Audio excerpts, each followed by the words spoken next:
السلام عليكم، واش راكم؟ ان شاء الله تكونوا كامل بخير وصحتكم لاباس. اليوم جبت لكم وصفه صيفيه بامتياز، سهله بنينه ما تشبعش، يعني غير بشويه تاع الكفته مع حبيبه بطاطا راح نديروا هاد لو بلا اللي راكم تشوفوا فيه ولا اروع.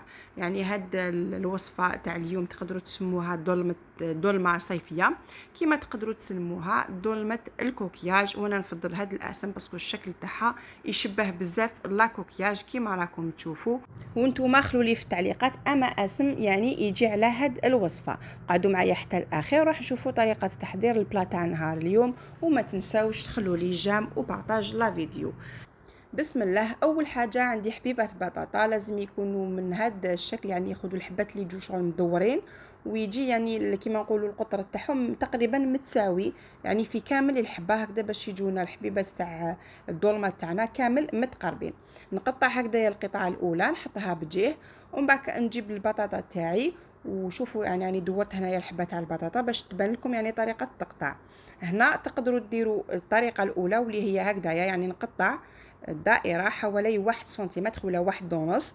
ومن بعد نشد هذيك لاغوندا اللي قطعتها نقسمها على 2، وبلا ما نلحق يعني للاخر، يعني ما نقطعش حتى للاخر، نخلي هكذا حوالي 1 سنتيمتر ثاني هكذاك ولا 1 ونص، ما نقطعوش ونعاود نرجعها للماء.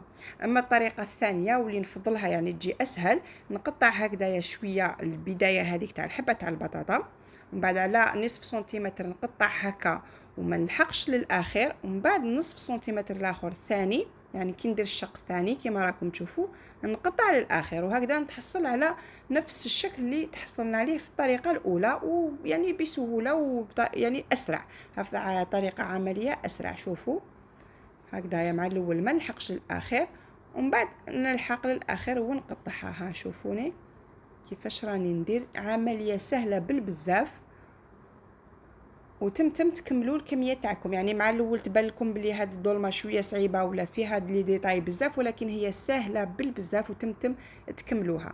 دوك نحط كامل يعني الكميه اللي خدمتها في الماء، نحط عليها مغرفه لاباس بها تاع الملح، ونخليهم يقعدوا حوالي نص ساعه حتى ساعه.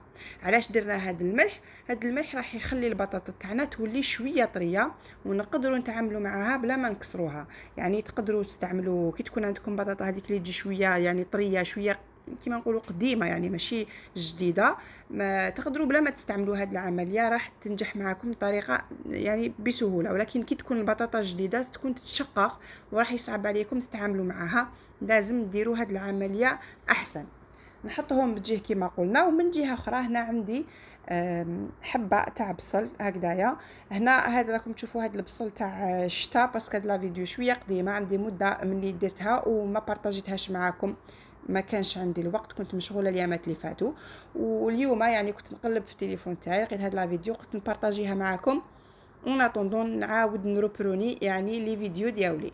نزيد نجيب حبه تاع فلفل هكذايا نقطعها مكعبات صغيره تاني، وتقدروا يعني تستعملوا فلفل الوان كيما تقدروا تستعملوا حبه برك كيما حبيتوا. انا هنا خذيت هذه الحبه راهي ما بين الحمر والخضر. نزيد نجيب شويه تاع المعدنوس نقطع الاغصان، ونروح نحط كل شيء في مقله سخونه، يعني فيها كميه من الزيت سخونه، ونخليهم يتقلاو في غرضهم حتى يدبالوا تماما.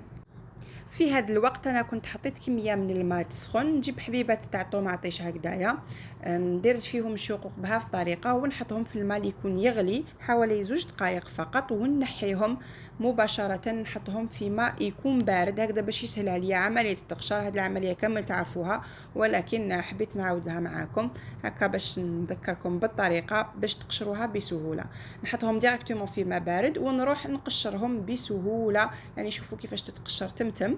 نقطعهم قطع صغيره ولا مكعبات صغيره ونخليهم بجيه. نعاود نولي للبصل والفلفل ديالي بعد ما دبالوا تماما. دوك نحط مغرفه تاع طوماط كونسونطري، وتقدروا تستغنوا عليها اذا حبيتوا، مع حوالي 2 ولا 3 فصوص تاع ثوم مرحيين. نقليهم هكذايا في الوسط كيما نديروا دائما، يعني الثوم ما نخلوهاش تحرق، والطوماطيش نخلوها يعني تتقلى شويه في المقله تاعكم هكذا باش تروح لها لاسيديتي ديالها.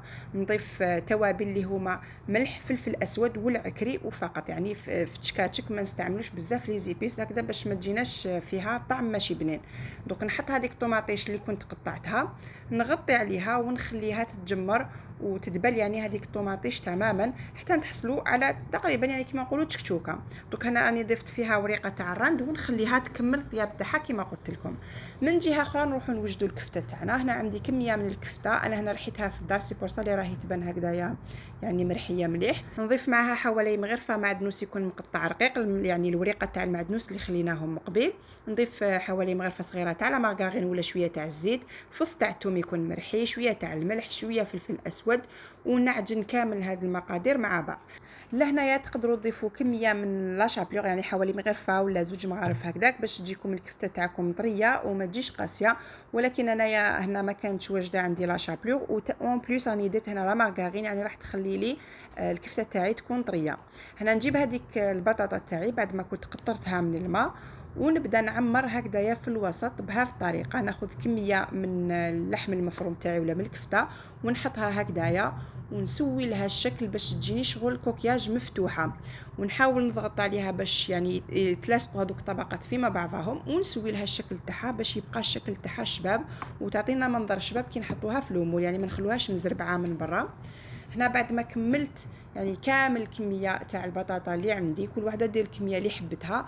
وهنا يعني كملاحظه ما راحش ترفد لكم كميه كبيره من اللحم المفروم، يعني كميه قليله راح دير لكم طبق لا باس به.